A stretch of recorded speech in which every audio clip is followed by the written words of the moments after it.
그래서 이게 굉장히 특이한 점인데 어블레이션 스터디 중에 일부입니다.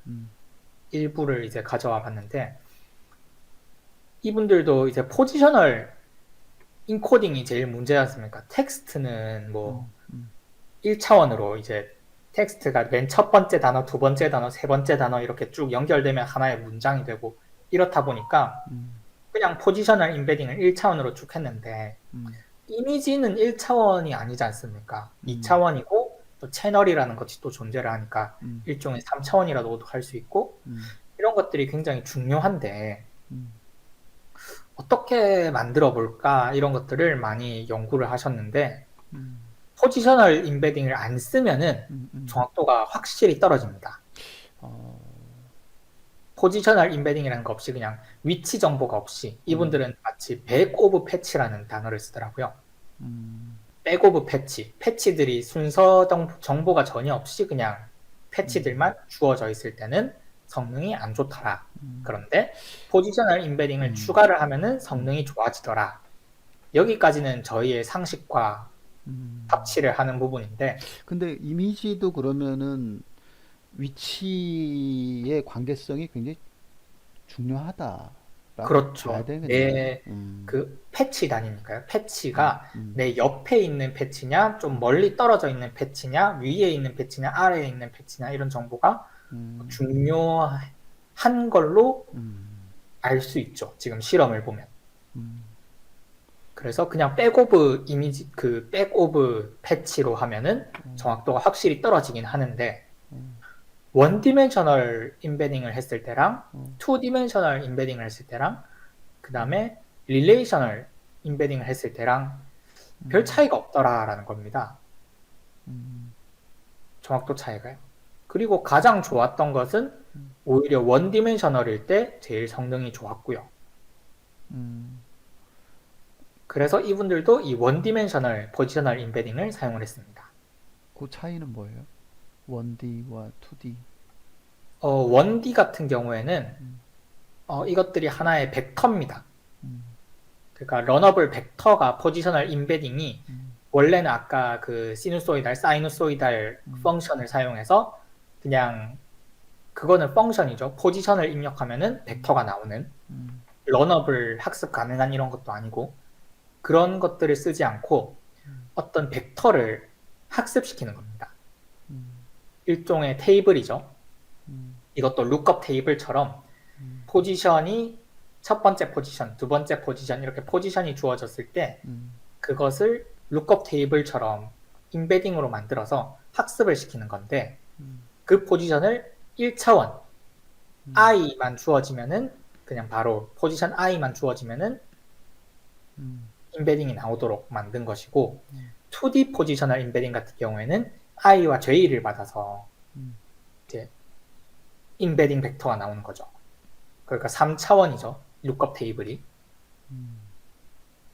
그래서 x와 y를 받아서 3차원으로 룩업 테이블을 구성을 한 버전이랑 릴레이티브 포지셔널 인코딩 같은 경우에는 어떤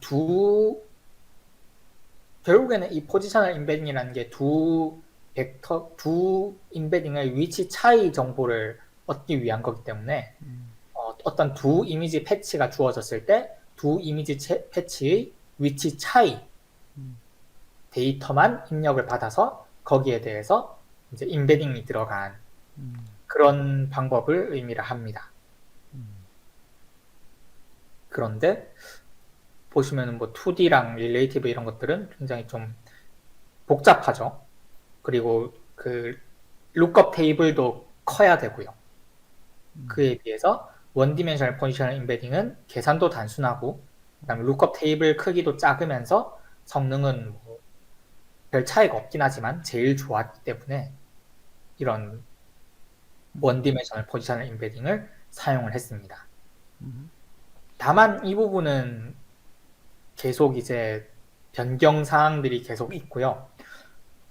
그냥 사이누소이달 펑션 쓰면 안 되냐 하는 그런 연구도 있습니다. 지금 여기서는 뭐 그 트랜스포머 페이퍼를 그냥 들고 왔는데 실제로 비전 트랜스포머에서도 그냥 그 런업을 파라미터로 주는 게 아니라 그 트랜스포머 원본 페이퍼와 같이 사이누소이드를 쓰면 안 되냐라고 하는 페이퍼도 존재를 하고요. 그 다음에 그 릴레이티브 포지셔널 임베딩을 적용하면은 안 되냐 하는 또 페이퍼도 있고요. 이 부분에 포지셔널 임베딩을 어떻게 구성하느냐에 대해서는 차이가 별로 없었기 때문에, 그러니까 해야 되냐 말아야 되냐는 해야 되는 게 맞는데 어떻게 하느냐에 대해서는 이 원본 비전 트랜스포머도 별 차이가 없더라라는 결론을 냈기 때문에 다양한 개선들이 계속 이루어지고 있습니다. 네.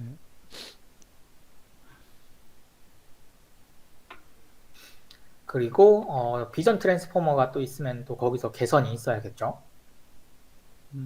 그래서 인코더, 비전 트랜스포머는 저희가 인코더 부분, 트랜스포머 인코더 부분을 안 받습니다. 왜냐면 일단 패치가 인베딩이 되고 나서는 그냥 진짜 트랜스포머 인코더 블록에 그대로 들어가기 때문에 안 봐도 괜찮았습니다. 그런데 당연히 이미지에 특화된 인코더가 또 있을 수 있다 할 수 있는 거죠. 그래서 이 CVT라고 해서 이렇게 그 1차원으로 딱 변형을 시켜서 텍스트처럼 워드처럼 바꿔서 인코더를 들어가는 게 아니라 이미지에서 아까 이미지에 셀프 어텐션 하는 여기 보셨죠? 이것처럼 이미지가 들어왔을 때 QKV를 계산을 해서 멀티헤드를 해서 들어갈 수 있게 인코더 자체를 이미지에 특화된 트랜스포머로 만들자라고 하는 그런 페이퍼들도 존재를 하고요. 개선이 됐었나 보죠. 저렇게 하니까. 네, 개선은 됐죠. 그리고 또 어텐션 부분에서 딥 비전 트랜스포머라고 해서 뭐 이거는 여러 가지 개선들이 있긴 한데 그 중에서 어텐션이 이 인코더 블록이 깊어지면 깊어질수록 쌓이면 쌓일수록 뭐 버트 이런 것들은 뭐 12개 이렇게 쌓았는데 그게 아니라 뭐 20개, 30개 이렇게 쌓으면은 뒤쪽으로 갈수록 어텐션이 좀 무의미해지더라. 지금 여기서 보시면은 대략 한 15개 이상 쌓으면은 피처 맵도 거의 뭐 비슷비슷해지고 어텐션 맵도 좀 비슷비슷해지는 경향이 있더라. 이런 것들을 이제 지적을 하면서 어텐션에다가 여기 시그마라고 하는 또 러너블 파라미터를 하나 추가를 하고 그래서 쿼리 키를 계산을 해서 어텐션을 만들었는데 거기서 또 러너블 파라미터를 하나 연산을 해주고 노멀라이징까지 다 하고 나서 밸류랑 합쳐주는 리어텐션이라고 하는 것들을 또 했더니 본인들은 거의 30번째 거의 직전까지 가서야 간신히 이제 어텐션이 뭐 비슷해지더라. 이런 결과를 보여준 페이퍼들도 존재를 합니다. 그래서 이런 것들이 다 뭐 비전 트랜스포머를 개선시킨 그런 페이퍼들이 되겠는데 뭐 또 이런 것들이 각각이 뭐 또 어플레이션 스터디들이 또 있어야 되기 때문에 좋다 나쁘다 이런 것은 알 수가 없죠. 그런 것들을 각각의 그 테크닉들이 좋은지 나쁜지는 또 뉴럴 아키텍처 서치를 가지고 또 선택을 할지 말지 이런 것들을 또 찾아낼 수는 있겠지만 거기까지는 아직은 뭐 보진 않는다고 봐야 되겠고요. 이런 개선 사항들이 있습니다. 그래서 비전 트랜스포머도 한번 보았고 컨볼루전 레이어도 보았고 트랜스포머 모델도 보았고 이제 뉴럴 아키텍처 서치로 넘어가겠습니다.